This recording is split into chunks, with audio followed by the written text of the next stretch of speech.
नमस्कार विद्यार्थियों। तो सबसे पहले मेरी तरफ से सभी को गणपति बाबा की जय हो। और उसके बाद अपन मोटिवेशनल लाइन के रात बदलते हैं ख्वाब बदलते हैं, रात बदलती है ख्वाब बदलते हैं और कारवा बदलते हैं। चाहे वक्त बदले ना बदले लेकिन ख्वाब बदले ना बदले लेकिन वक्त जरूर बदलता है। क्या बोला मैंने? ख्वाब बदले ना बदले पर वक्त जरूर बदलता है। वक्त तो अपना भी आएगा। संघर्ष करते जाओ, आपको 100% सफलता मिलेगी। पढ़ते जाओ, बस दिन भर दिन रात एक ही सपना रखो कि मुझे पढ़ना है और मुझे कुछ बन के दिखाना है। अपने अगर मम्मी पापा को कुछ करके दिखाना है ना, तो यही वक्त है दोस्तों। पढ़ते जाओ और कुछ करते जाओ, क्योंकि अगर आपने अभी तक नहीं पढ़ेगी ना तो फिर कभी भी नहीं पढ़ पाओगे। क्योंकि जिंदगी का असली मकसद है ना, वो आपको इन किताबों से मिलेगा। ठीक है ना? जिंदगी का असली मकसद जो आपको सक्सेस मिलेगी ना, वो सक्सेस की पहली सीढ़ी ही बुक्स है। अगर आपने बुक्स को फॉलो कर दिया तो जिंदगी की कोई ताकत आपको नहीं रोक सकती। इसलिए बुक्स को फॉलो करें और 100% आपको सफलता मिलेगी। क्या बोला मैंने? 100% आपको सफलता मिलेगी। 100% आपको सफलता मिलनी तय है। जिसने बुक को फॉलो किया उसको सफलता मिलनी मतलब की मिलनी है।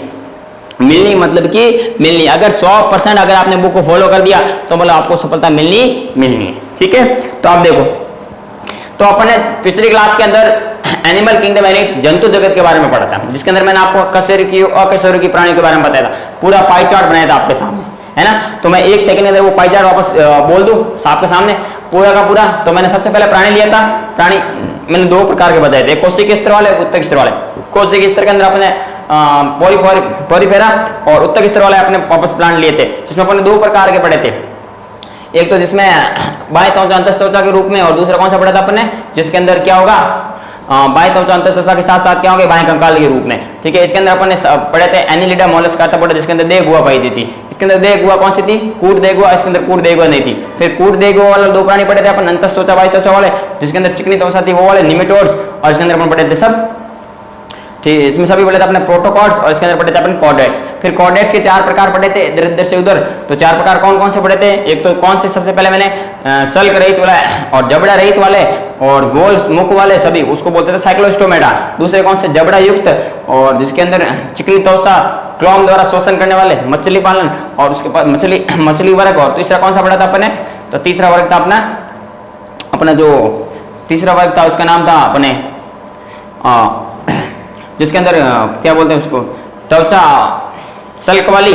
और साथ में क्या कि फेफड़ों के साथ वयस्क अवस्था के अंदर फेफड़ों के अंदर भी शोषण होता है, और लार्वा अवस्था के अंदर क्लोन के अंदर शोषण। तो ऐसा पढ़ा था अपने उभयचर प्राणी, जिसमें मेंढक वगैरह अपन ने उदाहरण पढ़े थे, मेंढक वगैरह उदाहरण। उसके बाद अपन ने पढ़ा था विकसित, जिसमें मैंने कहा उसके बाद में सरीसृप, जिसको वो रेंगने वाले प्राणी, और कौन से प्राणी जो रेंग कर चलते हैं, सल्क रहित वाले, गोलाकार, और दूसरों इनमें श्वसन में 3 कोष्ठी और श्वसन होते हैं फेफड़ों के द्वारा, और विकसित प्रकार का। तो इसमें सरीसृप आए, जिसमें सांप वगैरह, मेंढक है, मगरमच्छ सब इसमें अंदर आ जाते हैं। ठीक है?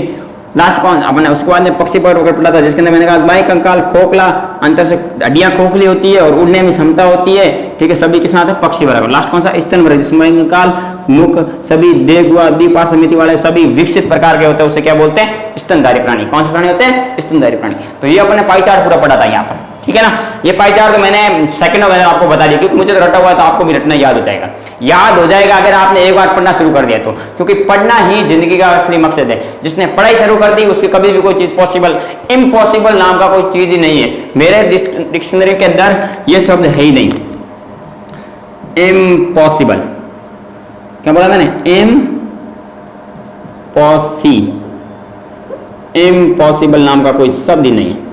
चाहे वर्ड मीनिंग भी गलत है ना, तो भी मेरा मतलब इस वर्ड मीनिंग मुझे याद क्यों नहीं है? क्योंकि मेरे को आज तक कभी इसकी जरूरत ही नहीं पड़ी, इसलिए मुझे इस वर्ड मीनिंग का पता मैंने चला है, इसलिए मैं इसको बोल नहीं पाता इम्पॉसिबल। क्योंकि इम्पॉसिबल का मतलब इम्पॉसिबल कुछ भी नहीं होता। इस दुनिया के अंदर ऐसी कोई चीज है जो नामुमकिन नहीं है, सब कुछ चीज मुमकिन है। जिसने भी ये काम किया उसने भी तो काम किया होगा ना, वो भी एक मनुष्य था। तो अपने संघर्ष के दिनों को भी याद करो और अपने दिन को भी याद करते रहो और मेहनत करते जाओ। ठीक है? तो आप देखो, अपन आज कशेरुकी प्राणी का जो पहला टॉपिक था, जिसमें मैंने आपको बताया था अलग अलग प्राणी थे, एक तो कशेरुकी और एक अकशेरुकी, यानी कि रीढ़ की हड्डी वाला। दूसरे कौन से? एक तो रीढ़ की हड्डी, जिसके अंदर रीढ़ की हड्डी होगी उससे बोल देंगे कशेरुकी प्राणी, और जिनके अंदर रीढ़ की हड्डी नहीं उसे बोलेंगे अकशेरुकी प्राणी। तो आज अपन अकशेरुकी प्राणी का पहला लेते हैं। सबसे पहला जो आता है वो होता है प्रोटोजोआ। प्रोटोजोआ, क्या बोला नाम है ना? प्रोटोजोआ। ठीक है ना?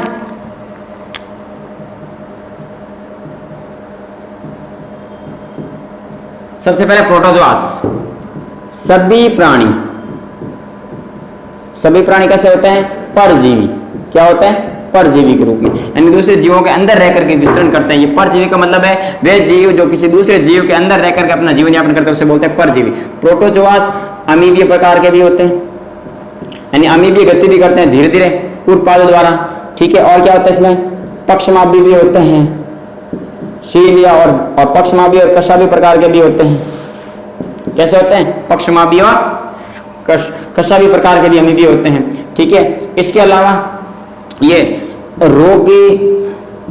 रोगों को फैलाने वाले, मतलब रोगों को, और परजीवी का मतलब भी क्या होता है? दूसरों जीवों के अंदर रह करके। और सबसे मोस्ट एग्जाम्पल इसका होता है वो है मलेरिया का वाहक। मलेरिया का वाहक। और मलेरिया किससे फैलता है? तो आपने देखा होगा मादा एनाफिलीज। नाम क्या बोला? मादा एनाफिलीज। मादा एनाफिलीज मच्छर की लार में, मादा एनाफिलीज मच्छर की लार में, किसकी लार में? मादा एनाफिलीज मच्छर की लार के अंदर एक परजीवी होता है जिसका नाम है प्रोटोजोआ, और उस प्रोटोजोआ का नाम है प्लाज्मोडियम। कौन सा नाम है उसका? प्लाज्मोडियम। मैंने नाम बताया, प्लाज्मोडियम।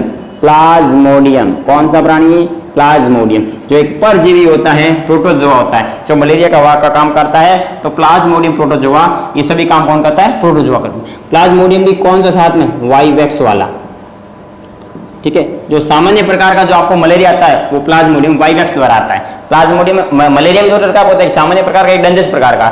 डेंजरस वाला आता है फाइकस के कारण, और प्लाज्मोडियम वाइवेक्स के कारण कौन सा होता है? जो सामान्य मलेरिया आता है। कौन सा मलेरिया होता है इससे? सामान्य मलेरिया। सामान्य मलेरिया, जिसमें आपको तेज बुखार वगैरह जो धीरे धीरे आते हैं ना, कभी मुझे बुखार वगैरह है, मलेरिया हो गया, तो नॉर्मली जो मलेरिया तो वो प्रोटोजोआ के, कौन सा प्रोटोजोआ? Plasmodium vivax. किसकी लार में?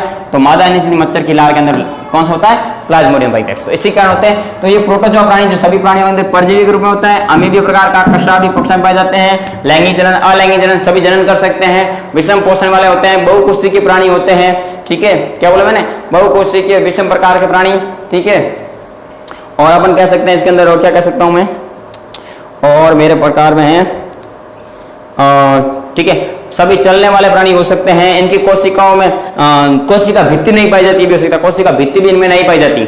ये ध्यान रखना, कोशिका भित्ति जंतुओं के अंदर नहीं पाई जाती। क्या नहीं पाई जाती? कोशिका भित्ति। तो ये बात हो गए, तो ये हो गए प्रोटोजोआ। अंदर आप उदाहरण मैंने बता दी, प्लाज्मोडियम है, तो पेनिसिलियम, ऐसे बहुत सारे प्राणी जो एक बहुकोशिकीय प्राणी, ठीक है। अब देखो ये तो हो गया अपने प्लाज्मोडियम, जो अपना किसके अंदर होता है? तो मादा एनाफिलीज मच्छर की लार के अंदर होता है। अब जो दूसरा प्राणी है, दूसरे प्राणी का नाम क्या है? तो उसका नाम है पोरीफेरा। क्या नाम बताया मैंने? पोरीफेरा। दूसरे प्राणी का नाम क्या है? पोरीफेरा।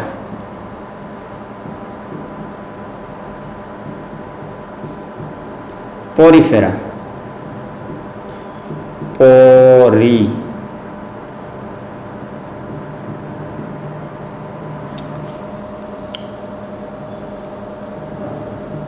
पोरीफेरा, ठीक है। पोरीफेरा वे जीव, सामान्यतः इसको स्पंज कहते हैं। सामान्यतः इनको क्या बोलता है? स्पंज। स्पंज कहते हैं। यानी स्पंज क्यों कहते हैं? क्योंकि ये जो प्राणी होते हैं पोरीफेरा वाले, ये सभी सूक्ष्म छिद्र वाले प्राणी होते हैं। इनके अंदर छोटे छोटे सूक्ष्म छिद्र पाए जाते हैं। क्या पाए जाते हैं? इनके अंदर छोटे छोटे सूक्ष्म छिद्र पाए जाते हैं, इसलिए इनको पोरीफेरा वाला प्राणी बोलते हैं। क्या बोलते हैं इनको? पोरीफेरा वाले। सूक्ष्म छिद्र वाले प्राणी होते हैं, ठीक है। इनके और ये हमेशा आधार से अनेक छोटे छोटे छिद्रों में पाए जाते हैं, छोटे छोटे, और इनका आधार भाग होता है, ठीक है, शरीर में। और नाल प्राणी, देखो इनके अंदर छोटी छोटी नालें होती है, छोटे छोटे, यूँ कहते हैं नालों के रूप में यूँ रहता है। देखो ये स्ट्रक्चर में यूँ बने हुए, यूँ पूरा यूँ गुत्ते बनाए हुए, यूँ पूरा यूँ गुत्तों रवा यूँ, ऐसी संरचना में जो प्राणी होते हैं उनको बोलते हैं अपन पोरीफेरा वाला प्राणी। क्या बोलते हैं इनको? पोरीफेरा। सामान्य स्पंज कहलाते हैं, ठीक है। बाह्य कंकाल से ढका हुआ, ठीक है। कैसा होता है? बाह्य कंकाल से ढका हुआ है, ठीक है। इनमें क्या होती है? भोजन, एक नाल होती है। क्या बोला मैंने? एक नाल होती है, उस नाल को बोलते हैं प्राणी नाल, क्या नाम बोला मैंने? प्राणी नाल। आपको नाल का नाम नहीं याद करना, इसको प्राणी नाल द्वारा है। इसके द्वारा भी वो क्या करता है, इस प्राणी नाल के द्वारा ही वो क्या करता है, तो इस प्राणी नाल के द्वारा ही वो भोज्य पदार्थ ऑक्सीजन, भोज्य पदार्थ ऑक्सीजन तथा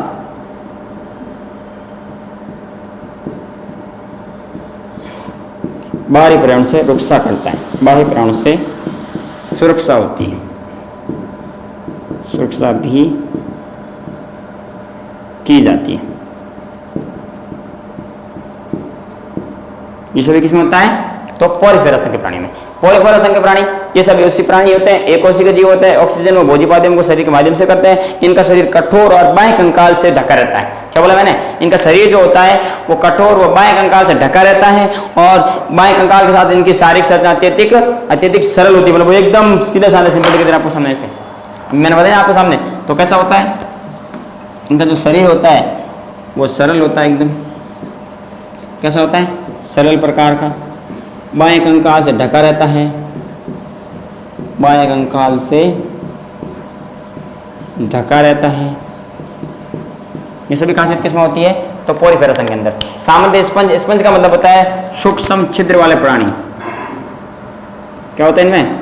सूक्ष्म छिद्र वाले प्राणी, ठीक है। और इनके अंदर मेजरली मैं बताऊं ना, गुहा नहीं पाई जाती, गुहा नहीं पाई जाती।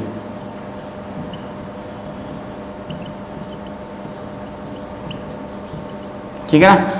पोर का मतलब होता है छिद्र। अब आपको पूछे इसका पोरिफेरा का मतलब क्या है, तो पोरी का मतलब होता है पोर का मतलब होता है छिद्र। पोर का मतलब क्या होता है? छिद्र। और फेरा का मतलब होता है युक्त, यानी छिद्र युक्त प्राणी, यानी जिसके अंदर वे जीव जो छिद्र छेद का पाया जाता है, छोटे छोटे छिद्र के रूप होते हैं, उन्हें क्या बोलते हैं? पोरिफेरा। क्या बोलते हैं? पोरिफेरा। तो गुहा नहीं पाई जाती। अब देखो उदाहरण कौन कौन से, तो उदाहरण के रूप में अपन सबसे ज्यादा देखें तो इसके अंदर आ जाता है यू स्पंजिला। क्या नाम बोला मैंने? यू स्पंजिला,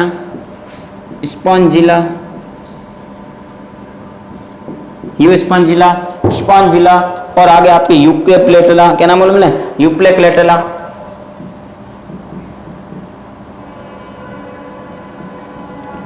यूप्लेक्लेटला, साइकॉन, यूकोप्लेटला, यूस्पॉन्जिला, स्पॉन्जिला, यूकोप्लेटला, साइकॉन, ऐसे बहुत सारे जानवर है, मैंने कहा नाम।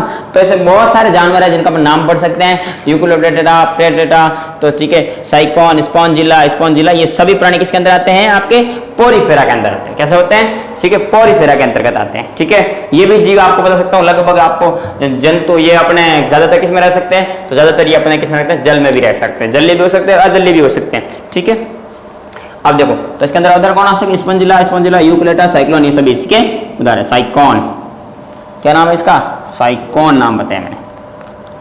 ये आपके जैव विविधता बायोडायवर्सिटी का जो पहला अ के शुरू के प्राणी था वो था पोरिफेरा। दूसरा पोरिफेरा, पहला आपने प्रोटोजोआ पढ़ लिया और दूसरे का नाम क्या है? पोरिफेरा। अब देखो अगला,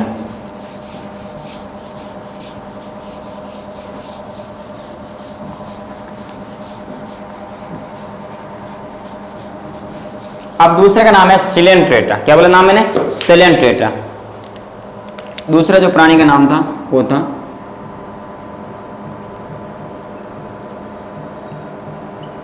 सिलेंट्रेटा। और सिलेंट्रेटा का दूसरा नाम मैंने आपको बताया था, इसका दूसरा नाम क्या है? तो नाइजेरिया नाम है इसका। क्या नाम बताया मैंने? नाइजेरिया। ठीक है ना। मोस्टली बहुकोशिकीय, विषमपोषी, सभी का गणित इसमें होते हैं। ठीक है, बहुकोशिक होते हैं, विषमपोषी होते हैं, कोशिकीय संरचना नहीं होती है। उत्तक तंत्र, उसमें कोशिकीय संरचना का था। ये किस तंत्र का है? उत्तक स्तर का तंत्र का प्राणी है। उत्तक स्तर तंत्र का, यानी इसके अंदर उत्तक स्तर होता है। ठीक है ना। और क्या होता है? वो भी बहुकोशिकीय था लेकिन उसके अंदर कोशिकीय स्तर का संरचना था। इसमें कैसे होती कहते? उत्तक स्तर का प्राणी। और क्या होता है इसके अंदर? तो ये सभी जंतु क्या होते हैं? जलीय जंतु होते हैं। तो जितने भी जंतु है ये कैसे होते हैं? जलीय जंतु है। कैसे जंतु है? जलीय जंतु। इनके अंदर जल पाया जाता है। शारीरिक बनकर संगठन कैसे होता है? उत्तक स्तर का संगठन होता है। देह गुहा इनके अंदर पाई जाती है। क्या पाई जाती है? देह गुहा। अभी आपको मैंने बताया था, देह गुहा पाई जाती है। क्या पाई जाती है इनके अंदर? देह गुहा पाई जाती है। यानी इसके अंदर मेजरली क्या पाई जाती है? देह गुहा। अगर इनके अंदर देह गुहा नहीं होती तो ये कैसे चल सकता? ठीक है, इनका शरीर दो परतों द्वारा आता है। एक आंतरिक परत होती है और एक बाह्य परत का बना होता है। ठीक है ना, इनके शरीर के अंदर दो परतें होती हैं। कितनी परतें? दो परतें। शरीर दो परतों से बना होता है। ठीक है ना, एक होती है आंतरिक परत और दूसरी कौन सी है? बाह्य परत। एक होती है आंतरिक परत और दूसरी कौन सी होती है? बाह्य परत। और किसी किसी प्राणी के अंदर एकल कोशिका वाले, एकल परत वाले होते हैं, उसको बोलते हैं कोरल। कोरल नामक जो प्राणी होते हैं, कौन से? कोरल। जो कोरल प्राणी होते हैं वो सभी कैसे होते हैं? एकल परत वाले। कौन से परत वाले होते हैं? एकल परत वाले। जो कोरल है वो सभी कैसे होते हैं? एकल परत वाले प्राणी होते हैं। कैसे होते हैं? एकल परत वाले प्राणी। यानी जिसमें नाइडेरिया वगैरह जो प्राणी होते हैं वो कोरल या एकल परत वाले प्राणी होते हैं, उन्हें क्या बोलते हैं? सिलेंट्रेटा। अब सिलेंट्रेटा की मेन और खास बात क्या होती है? ठीक है, क्या बोला मैंने? कुछ खास बात क्या होती है इसकी? जो मेजर और खास बात ये होती है कि ये वे प्राणी है जिनके अंदर दंश कोशिका पाई जाती है। कौन सी कोशिका पाई जाती है? दंश कोशिका। आप कहोगे दंश कोशिका क्या करती है? देखो, इनके अंदर क्या पाई जाती है? दंश कोशिका। ये भी बता देता हूं मैं आपको। इनके अंदर क्या पाई जाती है? दंश कोशिकाएं। ये जरूर आपको याद रखना, दंश कोशिकाएं। ये दंश कोशिकाएं होती है जो इनको सुरक्षा प्रदान करती है, पोषण वगैरह, जो शारीरिक संगठन वगैरह सब ये दंश कोशिकाएं करवाती है। पोषण, शारीरिक संगठन वगैरह सारा काम ये करती है। शारीरिक संगठन का संतुलन बनाए रखना, संतुलन बनाए रखना, ये सभी कौन करती है? दंश कोशिकाएं। कौन सी कोशिकाएं करती है? दंश कोशिकाएं। ये सिलेंट्रेटा की खास बात होती है। इसके अंदर हाइड्रा आ गया आपका उदाहरण, ठीक है, समुद्री एनिमोन हो गए, जेलीफिश आ गए, सभी इसी के अंदर होते हैं। ठीक है ना। अब समुद्री एनिमोन में आपको स्ट्रक्चर बता दूं, ऐसी होती है।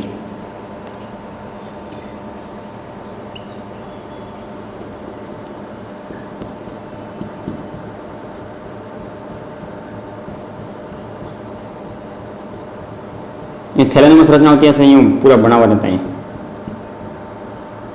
ठीक है, इसको बोलते हैं समुद्री एनिमोन। ऐसे रचना होती है, इसको बोलते हैं समुद्री एनिमोन।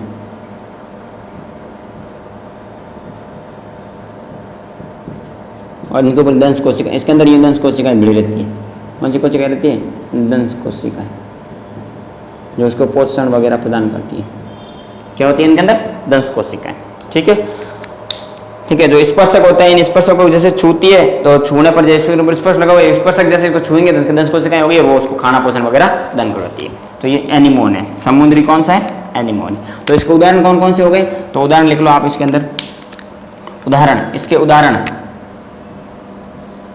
तो उसके उदाहरण हो गए, देखो, समुद्री एनिमोन,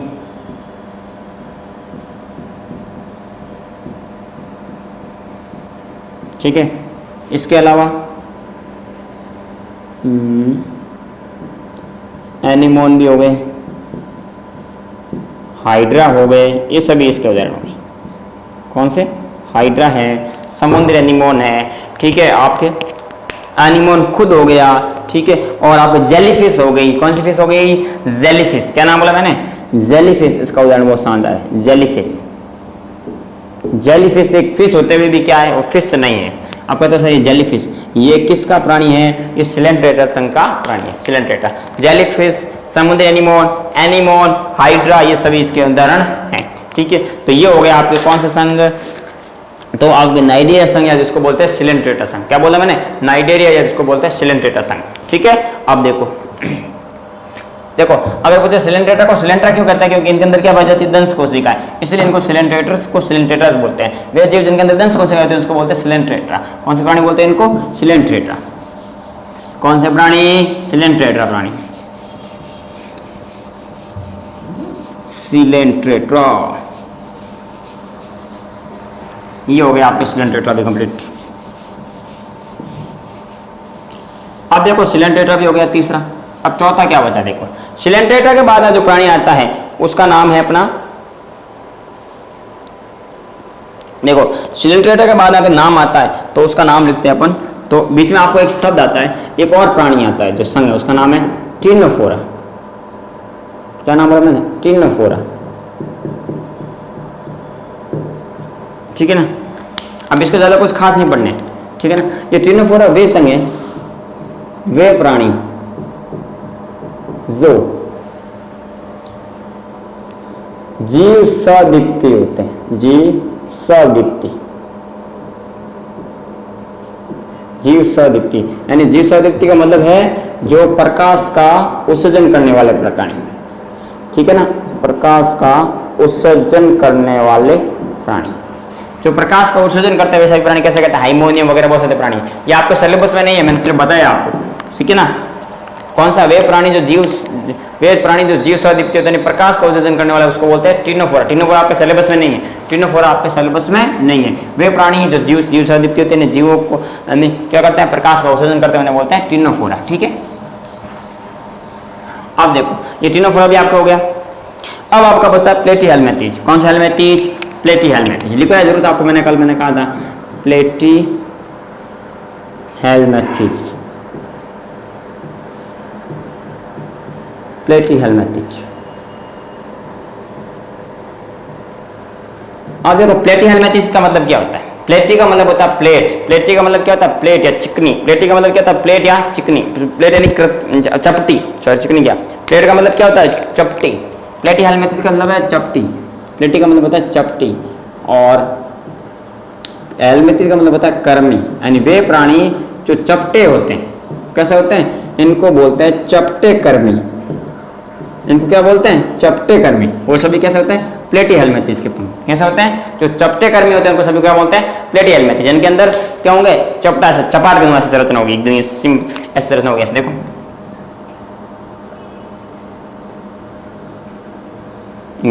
उत्तर ग्रह में चपाट नुमा संरचना होती है इनके अंदर, और यहाँ पर जैसे मैंने यहाँ बना दिया कोई जीव का आँख।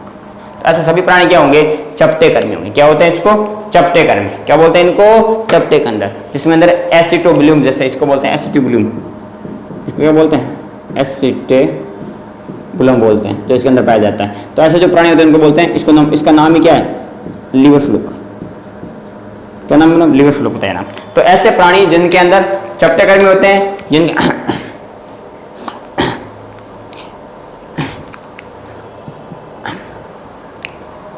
कैसे होते हैं, इनमें चपटे कर्मी। ठीक है, त्रिकोण की संरचना होती है। ठीक है, ऐसी संरचना इनके अंदर। और भी चपटे कर्मी हो सकते हैं, यूं आपने फीता कर्मी वगैरह देखा होगा, फीता कर्मी नहीं देखा, ऐसे यूं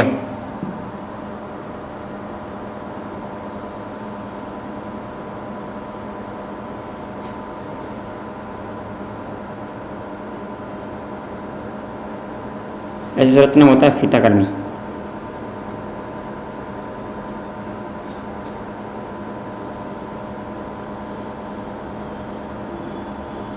इसको बोलते हैं फीता कर्मी। क्या बोलते हैं, फीता कर्मी। तो यूं जो चपटे कर्मी प्राणी होते हैं, जो फीता के समान दिखते हैं, उनको बोलते हैं फीता कर्मी है, लिवर बुक है, प्लेनेरिया है। सब ज्यादा किसका आता है, प्लेटीहेल्मिंथेस के अंदर। किसके अंदर आते हैं, प्लेटीहेल्मिंथेस। तो फीता कर्मी वगैरह सभी किसके अंदर आते हैं, प्लेटीहेल्मिंथेस के अंदर। ठीक है, चपटे कर्मी प्राणी जैसे चपटे का आकार के होते हैं। ठीक है, शारीरिक संरचना जटिल होती है। इनकी जो शारीरिक संरचना होती है वो क्या होती है, काफी शारीरिक संरचना जटिल होती है। ठीक है ना। और इसकी क्या खासियत है,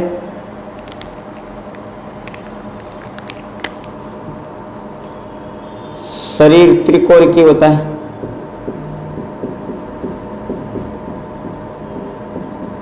देकुआ पाई जाती है, देकुआ पाई जाती है। और द्विपार्श्व सममिति, मैं बताया कल, द्विपार्श्व सममिति वाला प्राणी।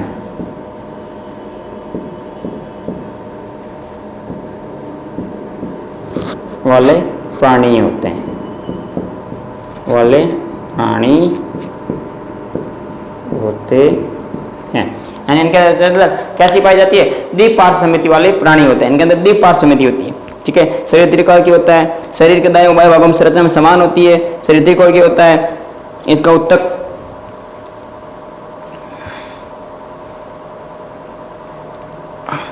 ठीक है।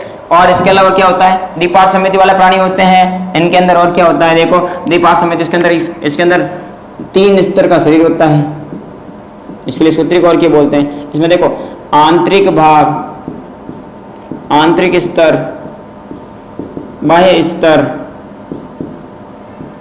ये दोनों मिलकर बनाते हैं। तो इसके अंदर 3 स्तर होते हैं, आंतरिक स्तर, बाह्य स्तर और अवस्थित स्थित होता है। शरीर खंडों में विभक्त होता है, ठीक है, और इनको 2 बराबर भागों में समान रूप से बांट सकते हैं। ठीक है, और मतलब इसमें मैंने कहा ना कि भाई देह गुहा होती है, देह गुहा कैसी होती है, पर वास्तविक देह गुहा नहीं होती। देह गुहा होती है लेकिन वास्तविक देह गुहा क्या होती है? इनमें अनुपस्थित। वास्तविक देह गुहा क्या होती है? अनुपस्थित। यानी सही तरीके से देखे जाए ना तो वास्तविक देह गुहा इनमें नहीं पाई जाती है। ठीक है ना, वास्तविक देह नहीं होती है। किसी किसी में अंग उपस्थित होते हैं, मतलब सुविकसित अंग भी पाए जाते हैं। यानी किसी किसी प्राणी के अंदर इसमें क्या होंगे? सुविकसित अंग का भी विकास होगा, सुविकसित अंग भी प्रेजेंट होते हैं, सुविकसित अंग उपस्थित होते हैं। ठीक है, ये सभी प्राणी कैसे होते हैं? प्लेटिहेल्मिंथ्स। ठीक है, इनका शरीर चपटा या पृष्ठधारी होता है, इनको क्या बोलते हैं? चपटेकर्मी। मैंने बता चुका हूं आपको।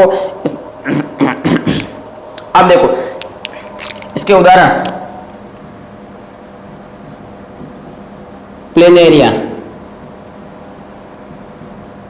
नाम क्या बोला मैंने? Planaria, liver fluke, planaria, liver fluke, क्या बोला मैंने? लिवर फ्लूक, प्लेनेरिया, फीताकृमि, ये जो सभी प्राणी होते हैं वो किसमें आते हैं? ठीक है, प्लेनेरिया के अंदर मैंने आपको बताया था, आपको जब 10th पढ़ाऊंगा तब एक चीज बताऊंगा, पुनरुद्ध भवन। कौन सा भवन पढ़ाऊंगा? पुनरुद्ध भवन। यानी अपने समान फटाफट अपने भागों को तोड़ने का काम कौन कर सकता है?